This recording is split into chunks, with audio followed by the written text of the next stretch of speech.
नौकरी पर है आपका हक, चले लक्ष्य से लक्ष्य तक, बेरोजगारी से करने दो हाथ। लक्ष्य आ रहा है ऑनलाइन अपनी पूरी टीम के साथ।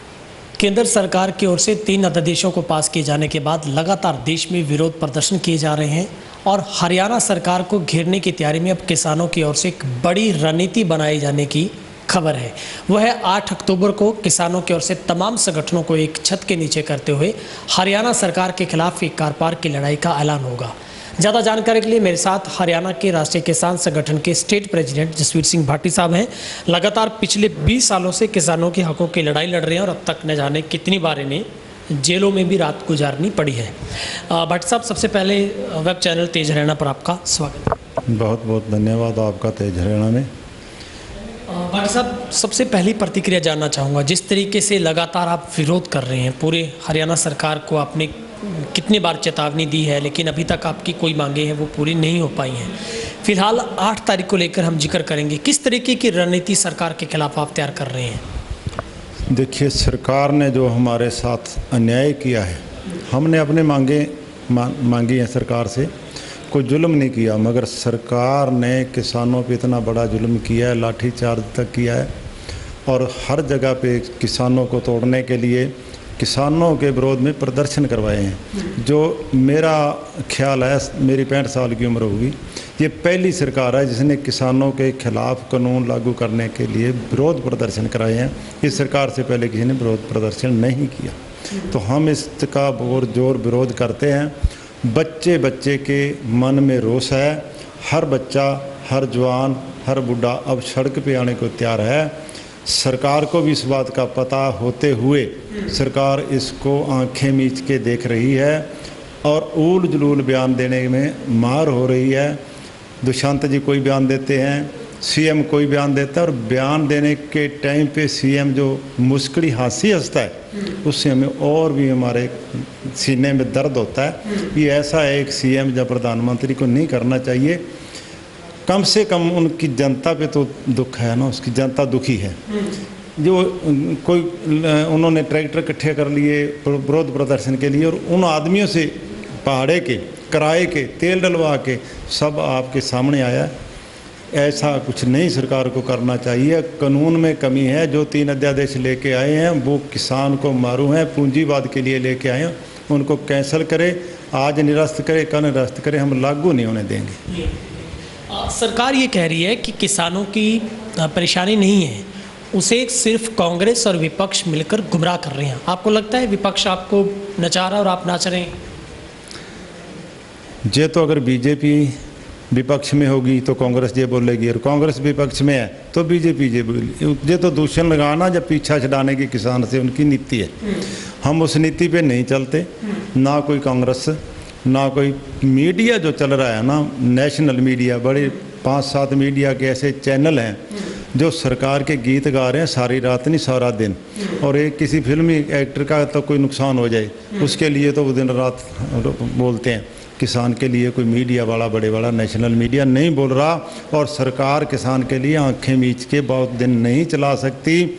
ये सरकार को मानना पड़ेगा, ये किसानों का आंदोलन है, किसी राजनीतिक पार्टी का आंदोलन नहीं है। सरकार को लेने के देने पड़ जाएंगे। सरकार इस बम्बल भूसे में ना रहे और बुखलाहट में है सरकार, ये आप मान के चलो ना। अनिल विज को बयान देना आता, वो कहता है लाठीचार्ज हुआ नहीं, मैंने ऑर्डर नहीं किए, और जिनके सिर पाटे हैं, जिनकी लातें टूटी है, वो कौन है? किसी ने मारी है डांगे?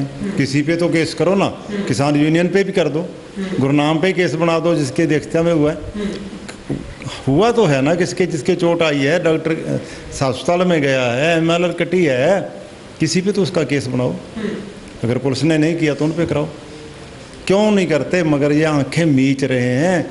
कबूतर देख, बिल्ली देख के कबूतर आंखें मीच रहा है, नहीं चलेगा, इनको समझना चाहिए। मतलब भाटी साहब, ये बात स्वीकार आप भी कर रहे हैं कि सरकार, तीनों सरकार के मंत्री हैं, मुखिया, डिप्टी सीएम और गृह मंत्री, तीनों कह रहे हैं कि वहाँ पे लाठीचार्ज के लिए ऑर्डर नहीं हुए, लाठीचार्ज हुआ ही नहीं, और डिप्टी सीएम कह रहे हैं कि किसानों के साथ वो दुख प्रकट करते हैं, संवेदना प्रकट करते हैं, लेकिन सरकार ने FIR तक दर्ज नहीं करवाई। सरकार की निगाह में कुछ हुआ ही नहीं। अगर हुआ है मतलब दंगा तो हुआ है वहाँ पर। दंगा फसाद सरकार ने जानबूझ के कराया और अपने दलों गुंडों से करवाया। सामने पुलिस तमाशा देखती रही है, पुलिस भी सामने खड़ी थी, पुलिस ने लाठीचार्ज किया है, उसकी वीडियो बनी हुई है। कैसे मुकर सकते हैं? पर फिर भी मुकर रहे हैं क्योंकि झूठ मारना इनका जन्मसिद्ध अधिकार है, बात का बतंगड़ बनाना जन्मसिद्ध अधिकार है। ये जनता के लिए बनी सरकार नहीं, ये सिर्फ पूंजीपतियों के लिए बनी सरकार है। जनता का कोई दुख नहीं है।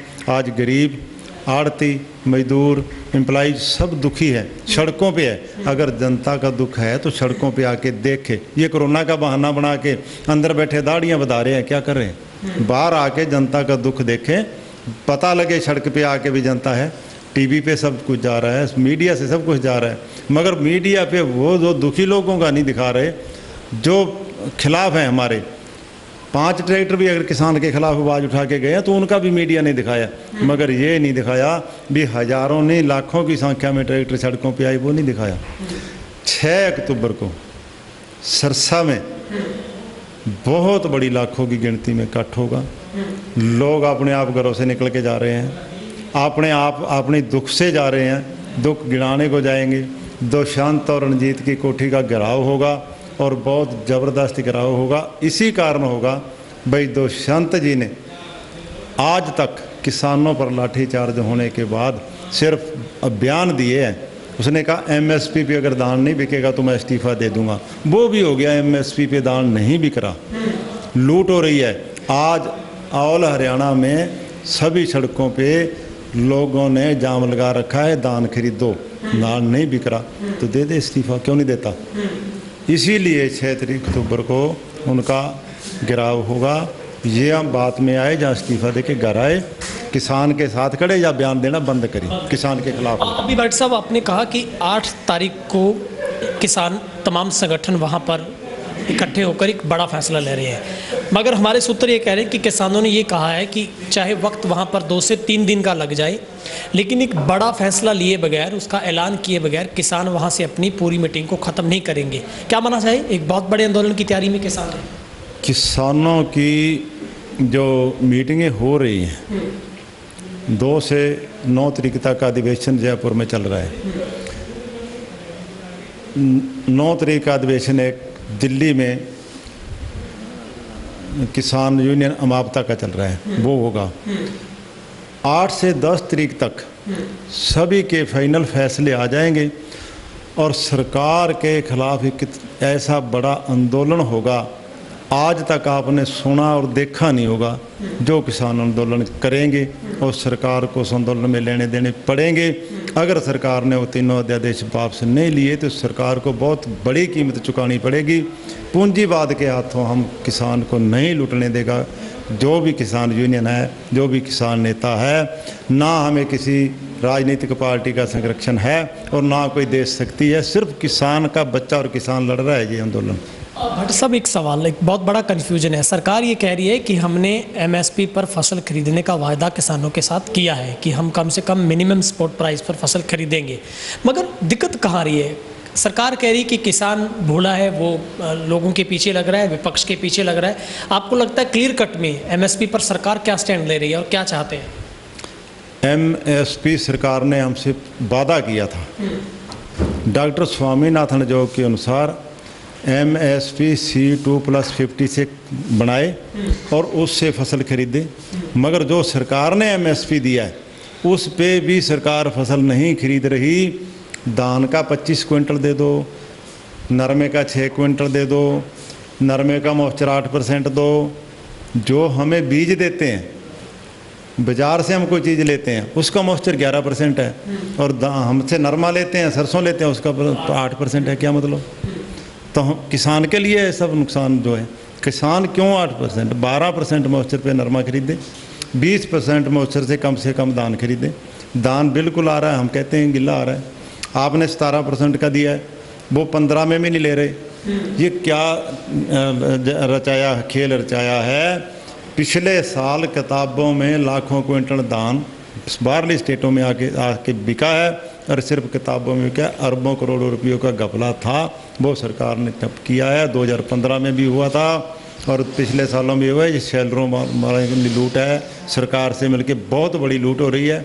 मगर किसान को देने के टाइम पे ये लूट का नाम नहीं लेते। किसान को देते हैं तो कहते हैं कि हम खजाना खाली हो जाएगा।